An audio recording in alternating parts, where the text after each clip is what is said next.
주님을 찾는 자들을 지키시고 주님을 찾는 자녀들에게 뭘 주신다? 그러함에도 불구하고. 그래서 우리는 그리할지라도 이고요. 우리의 신앙의 주제는 그리할지라도. 누구가 생각납니까? 다니엘 생각나지, 그지? 그러나 그러함에도 불구하고 우리 죄상에 대한 고백입니다. 박신철이와 같이 그러함에도 불구하고 하나님은 우리를 지켜주신다.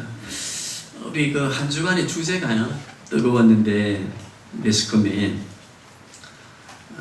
장애 아이를 필리핀에 갖다 버린 그 부모님 조사를 하니까 한의사였고 그래도 사회에 저명한 사람이었습니다.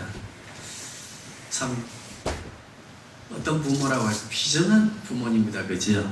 그런데 강원도에 암소 어미사랑이라고 하는 뉴스를 보셨지요? 너무 바쁘신가 봐. 너무 바빠. 한 농부 부부가 한 막사에 소를 키우는데 암소, 어미소 한 마리가 임신을 했고 그리고 새끼가 8마리가 있습니다. 근데 그 막사에 불이 났어요. 그 막사는 주인 집에서 몇백 미터 떨어져 있는 그러한 거리입니다. 그런데 불이 나자 어미소가 그 묶여있던 그 줄을 끊고 그리고 막사가 타면서 또 자기 몸에 불이 붙어가지고 고통스러운데도 불구하고 몇백 미터를 달려서 주인 집에 찾았어요. 그리고 주인이 자고 있으니까 그 불로 가지고 얼마나 마루를 떠받고 그리고 주인이 깜짝 놀라서 보니까 암소가 왔거든. 근데 암소가 멍하니 주인을 쳐다보고 있는 그게 뭔가 말하려고 한 메시지에 주인이 하나 차리고 막사로 달려가서 이제 그 119 화재 신고도 하고 해서 8마리의 새끼소는 안전하게 도피를 시켰는데 그 어미소는 죽었습니다. 그래서 이제 이 대조되는 뉴스가 이번 주간에 그 뉴스의 전체적인 어떤 내용들이었는데 우리 오늘 본문의 말씀을 가만히 보시면서 우리가 하나님 나라의 백성으로서 살아가야 되는데 그러려고 하면 하나님 나라가 어떤 나라인지를 알아야 되겠지, 그죠? 그래서 성경의 주제가 뭐라고 했습니까? 성경의 주제는 하나님의 나라로 오신 예수 그리스도이십니다. 우리가 이제 초등학교 때, 주일학교 때는 성경의 주제가 예수님입니다 라고 배우셨지만 우리가 신앙이 성숙해가는 성인들이 되면요 주제가 뭐라고요? 성경은 하나님 나라로 오신 예수 그리스도.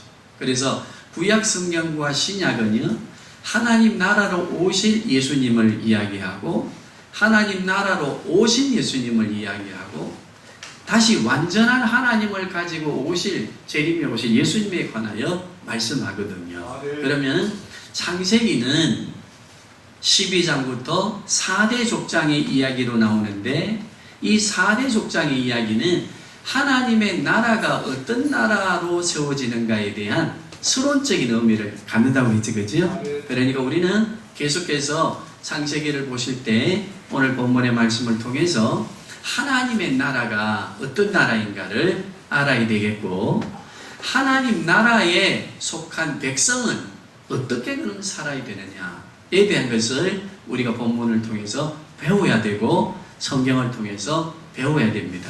우리가 이 암소보다도 못한 이게 금수맛도 못한 우리 시대 속에서 살아가면서 우리가 하나님의 나라의 백성으로 산다고 하는 이 이중적 구조의 의미를 우리가 항상 이해하고 고민하면서 우리 신앙을 지켜가야 됩니다.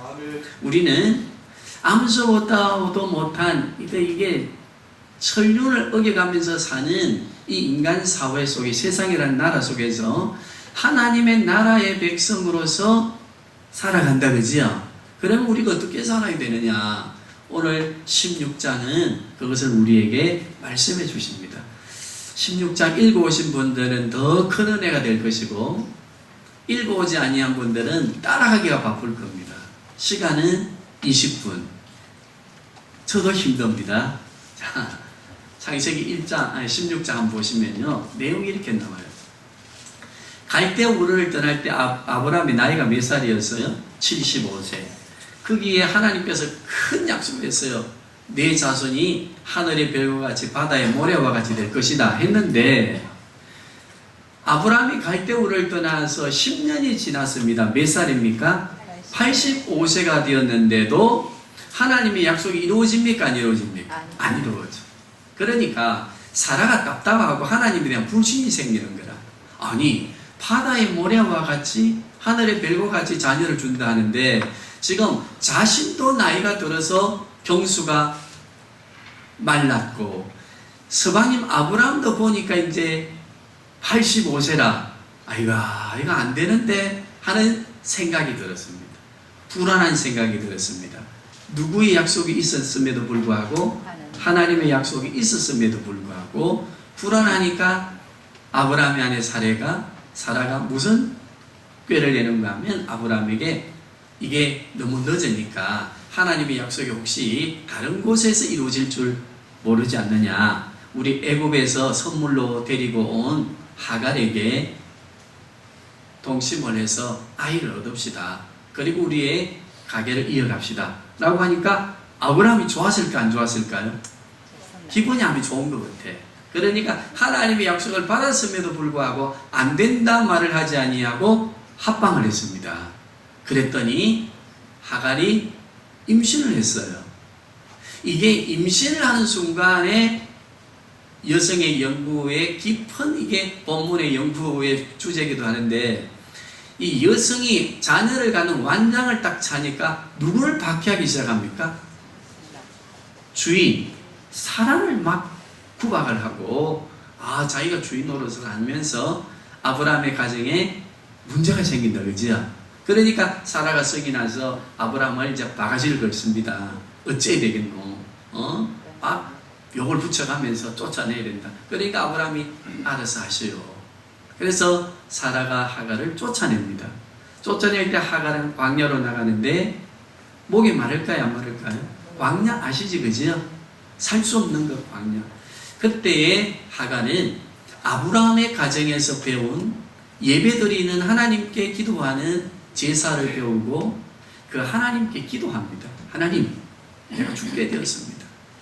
그때에 하나님의 사자가 하갈의 기도를 들으시고 축복하는데 무슨 축복을 합니까? 아들을 낳을 것이다. 이스마엘이라 하고 그 이스마엘 아들은 들 나귀처럼 종횡무진하면서 씨를 번성케 하는 자손이 될 것이다. 라고 위로를 해주고 힘을 주지 그지요? 그러니까 오늘 본문에 쭉 나오는 겁니다. 하갈이 그 샘물에서 샘을 마시게 하고 갈급해 있는 자신에게 기도를 들어주시고 그리고 이스마엘이라고 하는 아들 이름을 주신 하나님, 그 하나님의 그 나타나심의 샘물 이름을 오늘 본문 속에 뭐라고 해놓았습니까? 부엘라헬이라고 해서 자 3번 그 줄을 달아놓았는데 밑으로 가보면요 무엇이 있습니까? 나를 살피시는 나를 감찰하시는 어떤 하나님? 요게 굉장히 주어로 중요합니다. 나를 살피시는 하나님이 아니고 나를 살피시는 어떤 하나님? 살아계신 하나님의 우물. 그래서 오늘 본문의 내용이 그렇습니다. 그러면 이 본문의 내용 속에서 하나님의 나라가 어떤 나라인가를 말씀해 주시고 하나님 나라의 백성으로 살아가는 우리는 어떻게 살아야 되는가. 자, 길을 세우시고 한번 적어보시면서 말씀을 받으시기를 바랍니다. 언약이 있었음에도 불구합니다. 하나님의 나라는 언약 관계로서의 우리가 누리게 되는 나라입니다. 그런데 10년이 지나도 아들이 있어요 없어요? 그러니까 사라가 머리를 짜내었는데 하갈과 동침해서 아들 얻읍시다라고 한 그것은 무엇인가 하면요 인간이 하나님의 영광을 위해서라고 하는 하나님의 뜻을 이어간다고 하는 생각이지만 믿음 같지만 따라합시다. 합리주의. 아멘. 이것을 신앙의 합리주의라고 합니다. 그이가 다 여기에 있는 것입니다. 신앙의 합리주의. 뭐라고 말하는가 하면 나는 하나님을 위해서 지금 하고 있다는 거예요. 그런데 합리주의적 논리의 신앙으로 하게 된다면 두 번째, 여기에는 무엇이 따르는가 하면요, 책임이 있다는 겁니다. 하나님의 말씀에 순종했을 때와 그리고 더딜지라도 불가능한 것 같지만 하나님의 말씀을 지켰을 때와 언약을 붙들었을 때와 자기가 상황에 급급하여서 하나님의 영광을 위해서라고 하는 맹목을 가지고 합리적으로 만들어내었을 때는 그 두 번째 결과가 주어지는데 어떤 결과가 주어졌습니까? 첫째는 가정의 불화가 왔습니다. 하갈과 사레가 머리를 집어뜯고 싸우는 고통이 있었지, 그죠? 거기에 아브라함은 얼마나 힘들었겠습니까? 그런데 두 번째는 더 중요합니다. 가정의 고통만 주어진 것이 아닙니다. 책임으로. 들락이라고 하는 이스마엘의 이름을 주어서 표현했던 여기에는요, 따라합시다. 열국의 고통. 이 열국의 고통을 가지게 돼요. 이스마엘의 후손이요, 저 베두인, 다른 말로 하면 아랍 족속의 그 계보가 되고, 그리고 그들이 세운 제국이 있습니다. 그런데 그게 지금은 아랍 국가들이 계속해서 누구를 괴롭히고 있습니까? 이스라엘을 괴롭히고 있고요. 그리고 더 놀라운 것은 그이가 다 그 나라들이 무슨 나라입니까? 지금 모하메도교 무슨 교지요? 이슬람입니다. 그러면서 누구를 다 괴롭히는가 하면 이스라엘도 괴롭히고 우리 기독교인들도 괴롭히는 무엇입니까? 근원을 찾아가 보면은요, 하나님의 말씀을 합리화하고 우리에게 주어지는 책임적인 소재가 어떻게 나타나는가에 대해서 하나님의 나라는 우리에게 설명해 주시고, 하나님의 나라의 백성은 이 말씀에 귀를 기울이고 살아가야 될 줄 믿습니다. 무엇을 조심해야 된다고요? 신앙의 합리주의. 구약에는요, 신앙의 합리주의로 무너진 왕이 있어요. 어떤 왕입니까? 사울 왕입니다. 사울 왕은 아말렉과의 싸움에서도 블레셋과의 싸움에서도 합리주의적 신앙 때문에 무너지고 왕의 계보가 끊어지는 왕이 되었습니다. 우리 성도님들, 블레셋과의 싸움에서 사울이 한 행동 알지, 그지요? 사무엘은 오지 않고 블레셋 군대는 쳐들어오고 이스라엘 군대는 도망가고 하니까 급한 김에 제사를 지냈지, 그죠? 누가 지내야 되는데? 사무엘이 지내야 되는데, 아말렉과의 싸움에서 하나님이 기회를 주어서 싸워서 이깁니다. 이기니까 어찌했습니까? 자기가 잘해서 이긴 줄 알고, 그리고 무슨 산입니까? 갈멜산에서 뭘 세우지요? 기념비를 세우지, 그지요? 그리고 교만하여지고 합리주의적인 신앙을 가지고 자기를 드러냈을 때에 하나님은 사울왕을 심판하셨습니다.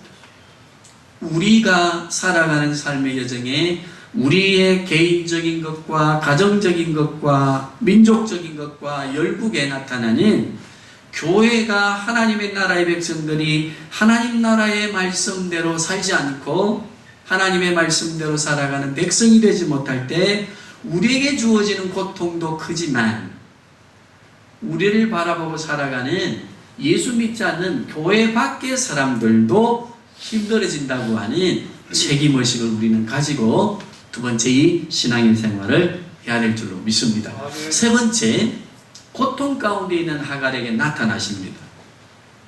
그리고 네 아들의 이름을 주십니다. 뭐로 주셨습니까? 이스마엘. 자, 우리가 이 땅에 하나님의 나라를 누리고 살아가는 성도로서 하나님의 나라에 대한 이해를 한다고 한다면은 이해해야 됩니다. 요한복음 1장 12절. 하나님의 나라가 우리에게 임하여 오면 그 하나님의 나라를 우리가 영접하고 하나님 나라의 백성이 되었을 때 무엇을 주시지요? 따라합시다. 이름을 주신다. 무슨 이름을 주십니까? 권세와 권능을 가진 자의 이름. 너는 내 자녀다고 하는 이름을 주십니다. 영접하는 자고 그 이름을 믿는 자들에게는 하나님의 자녀가 되는 무엇을 주셨으니? 권세, 권능을 주셨다고 말씀하셨습니다. 믿습니까? 우리는 하나님 나라 백성입니까? 자녀입니까? 권세가 있습니까? 사용하시기를 바랍니다. 써야 되지. 이게 집에 농장 안에 이어놓으면 그 큰 능력이 없습니다. 네 번째가 뭔가 하면은요, 하갈의 신음소리에 어찌하셨습니까? 응답하시고. 아멘. 그 고통을 들으시고 응답하신 하나님인데, 이 네 가지를 잘 정리해 보면은요, 하나님의 나라가 어떤 나라인가를 설명해 주고 우리가 어떻게 살아야 되는가도 설명해 줌과 동시에 우리가 어떤 존재인가를 또한 설명해 주십니다. 하나님의 나라, 백성으로서 살아가는 우리 하나님 나라는 하나님께서 우리에게 지난주에도 말씀드렸습니다. 하나님 나라의 법의 원리적 제정해 주신 법을, 시내산의 법을 주신 원리를 보면은 크게 세 가지라고 했습니다. 뭐였습니까? 자유, 평등, 존엄성. 하갈은 이방인입니다. 그러나 하나님의 형상으로 지음받았기에, 그리고 그 주인을 임신했다고 하는 권세를 가지고 주인의 은혜를 망각한 여인이었지만, 여종이었지만 하나님은 그를 평등하게 여기고 존엄하게 하시고 그에게 진정한 자유의 원리를 가르쳐 줍니다. 누구에게로 다시 돌아가라? 내 주인 집으로 돌아가라. 그리고 복종하는 삶을 살으라. 하나님의 나라는 그렇습니다. 그렇다고 한다면 우리가 이 하나님 나라의 백성으로서 우리는 어떻게 살아야 되겠습니까? 오늘 네 가지의 교훈을 기억합시다. 합리주의 신앙을 조심하십시다. 우리는 거기에 책임적인 소재가 있음에 대한 것을 항상 기억하고 살아야 됩니다. 그리고 하나님 나라 백성으로 살아가는 우리에게 무엇을 가지고 살기를 원하시는가 하면 자녀의 이름, 권세를 가지고 살기를 원하시고 우리의 작은 신음에도 응답하시며 우리를 감찰하시고 우리를 살피시면서 살아계신 하나님께서 우리를 도와주신다고 하는 이 믿음을 갖고 하나님 나라의 백성으로서 살아야 될 줄로 믿습니다. 그런데 우리는 어떤 존재로 삽니까? 이것을 송두리째 망각하고 하나님의 나라가 아닌 세상의 나라를 소망으로 삼고 하나님의 나라가 아닌 세상의 것들을 붙들고 하나님의 말씀이 아닌 나의 지식과 나의 소견과 경험적인 것을 붙들고 살아가는 정말 암소 어미의 사랑보다도 못한 우리의 처절한 죄인된 모습, 오늘 시편의 낭송을 통해서 묵상을 통해서 우리가 들었지 않습니까? 이런 삶을 살고 있음을 우리가 기억하면서 주의 말씀 앞에 회개하고 우리가 다시 쇠임을 얻고 그러면 하나님의 나라를 붙들고 하나님 나라의 백성으로 하나님의 말씀에 순종하며 사는 우리는 어떤 말씀을 가지고 또 사는 지혜를 가져야 되느냐, 우리 한 구절 성경을 한번 보시겠습니다. 사무엘상 2장 6절에서 9절의 말씀 우리 한번 자막을 보시고 시작.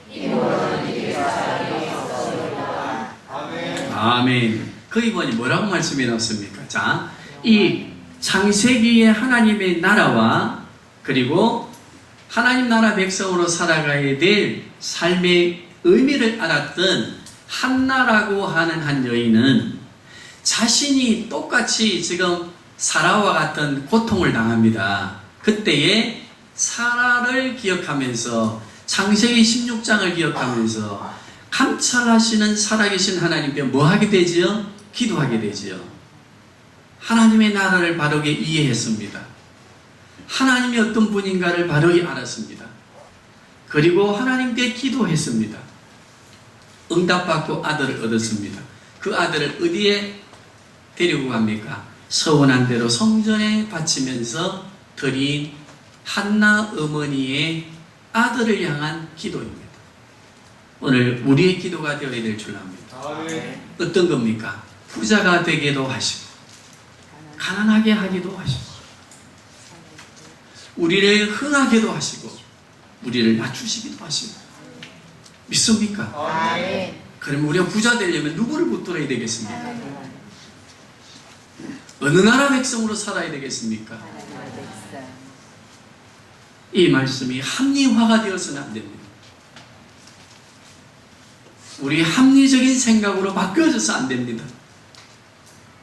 기억하시고 우리의 작은 신음에도 응답하시는 주님, 하갈의 그 패륜적인 모습이었지만 평등과 존엄성과 진정한 자유를 주시기 위해서 도와주셨던 그 하나님, 우리가 기억하시면서 우리가 이 땅을 지혜롭게 살아갈 수 있기를 바라고 우리 기억하시면서 찬송, 우리 찬양 하나 드리도록 하겠습니다.